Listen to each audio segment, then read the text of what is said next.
नमस्कार दोस्तों, सफ़र जीरो से हीरो तक के प्लेटफार्म पर मैं रितेश कुमार आपका स्वागत करता हूं।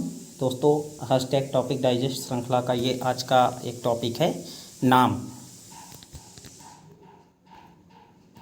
सबसे पहले इसका नाम का फुल फॉर्म देख लेते हैं दोस्तों। तो इसको कहते हैं नॉन अलाइन्ड मूवमेंट। अगर हिंदी में बात की जाए तो इसे कहते हैं गुटनिरपेक्ष आंदोलन।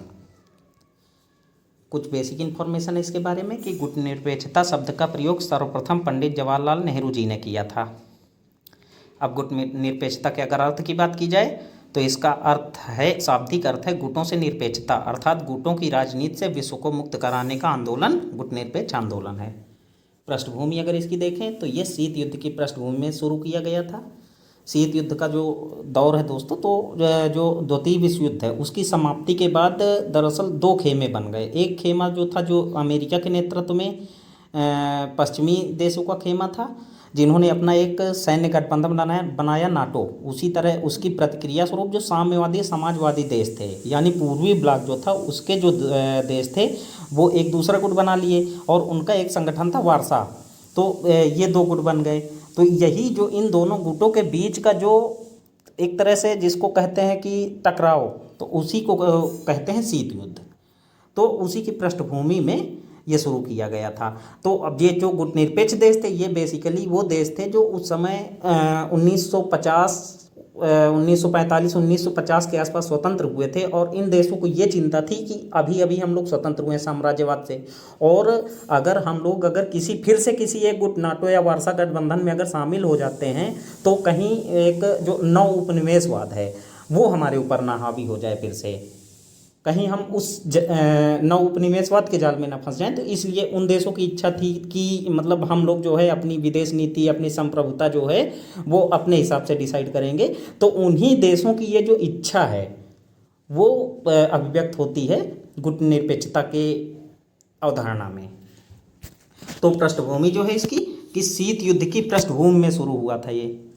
और इसके बाद है इसकी पृष्ठभूमि में और कुछ चीज़ें इंपॉर्टेंट हो जाती, जैसे जो बाडुंग सम्मेलन हुआ 1955 में। 1955 में ये 29 एशियाई अफ्रीकी देशों का सम्मेलन था।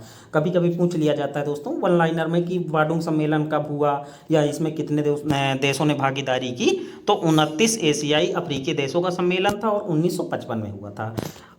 हालांकि इससे पहले जो है 1947 में नई दिल्ली में एशियाई संबंधों की बैठक आयोजित हुई थी, जिसमें साम्राज्यवाद उपनिवेशवाद की समाप्ति पर जोर दिया गया था। मैंने अभी बताया ना कि गुटनिरपेक्षता जो है बेसिकली साम्राज्यवाद उपनिवेशवाद का जो भय था और उससे बचने का एक कुल मिला के एक सिद्धांत कह सकते हैं उसे। तो ये गुटनिरपेक्षता है। इसके बाद है, और इसके बारे में कुछ अन्य इन्फॉर्मेशन है कि 1961 में यूगोस्लाविया के बेलग्रेड में पहला गुटनिरपेक्ष देशों का सम्मेलन आयोजित हुआ, जिसमें 25 देशों ने भाग लिया। बहुत इंपॉर्टेंट है, एक तो इसका सन इंपॉर्टेंट है 1961 और 25 देशों ने भाग लिया। और तीसरा इंपॉर्टेंट है कि कहाँ पर हुआ, यूगोस्लाविया के बेलग्रेड में। वर्तमान सदस्य देश जो हैं तो ये 120 हैं। अच्छा, गुटनिरपेक्ष आंदोलन के कभी कभी शुरुआती नेता पूछ लिया जाता है, टैली कराने के लिए दे दिया जाता है कौन कौन से इसमें शामिल थे, कौन कौन से नहीं शामिल थे। तो उसमें देख लीजिएगा कि भारत के तत्कालीन प्रधानमंत्री पंडित जवाहरलाल नेहरू जी, यूगोस्लाविया के राष्ट्रपति जोसेफ ब्राज टीटो, मिस्र के राष्ट्रपति कर्नल नासिर, घाना के राष्ट्रपति क्वामे नक्रूमा और इंडोनेशिया से सुकार्नो, ये जो गुटनिरपेक्ष आंदोलन के शुरुआती नेता थे। एक नोट करके एक पॉइंट है कि जनता पार्टी की सरकार द्वारा वास्तविक गुटनिरपेक्षता का नारा दिया गया। क्वेश्चन आ सकता है कि वास्तविक गुटनिरपेक्षता का नारा किसने दिया, तो जनता पार्टी की सरकार में दिया गया। तो वास्तविक गुटनिरपेक्षता से तात्पर्य ये था क्योंकि जनता पार्टी का एक मानना था कि जो गुटनिरपेक्षता और भारत का झुकाव जो है वो थोड़ा सा साम्यवाद की तरफ ज़्यादा झुकाव है, तो उसको एक बैलेंस करना है। जब बैलेंस करेंगे तो वही होगी वास्तविक गुटनिरपेक्षता। इसके बाद एक और टर्म आता है गुटनिरपेक्षता 2। तो ये जो है भारत द्वारा 21वीं सदी में, सॉरी टाइपिंग का थोड़ा सा मिस्टेक है, भारत द्वारा 21वीं सदी में अपनाई जाने वाली स्वायत्त व स्वतंत्र विदेश नीति को गुटनिरपेक्षता 2 कहा जाता है। इसके बाद है एक और इन्फॉर्मेशन है कि 1971 में भारत व सोवियत संघ के मध्य शांति व मित्रता की संधि हुई, जिसे भारत के कई आलोचकों ने भारत की गुटनिरपेक्षता की प्रतिबद्धता का उल्लंघन कहा।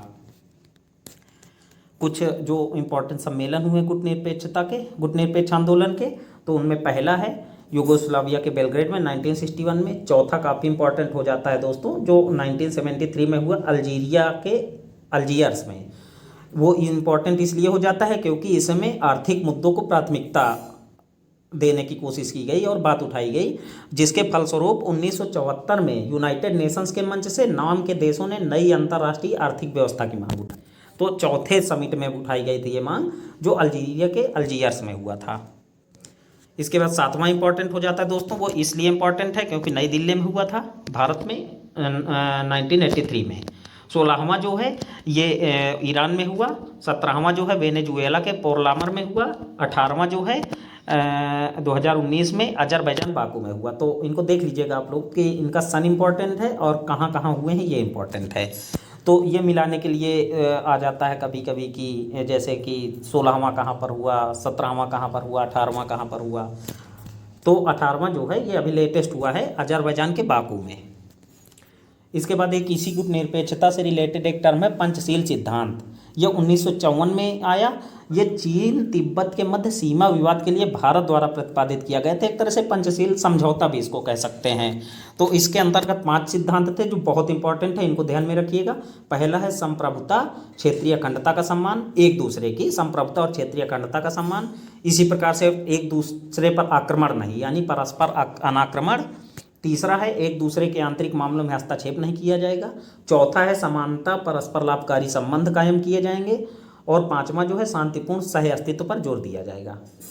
एक और इम्पॉर्टेंट है जो आगे के एग्जामों के लिए, तो नोट करके उसको देख लीजिएगा कि 19वां सम्मेलन, 18 तो अभी हो चुके हैं, 2019 में अजरबैजान के बाकू में हुआ जो 18वां था।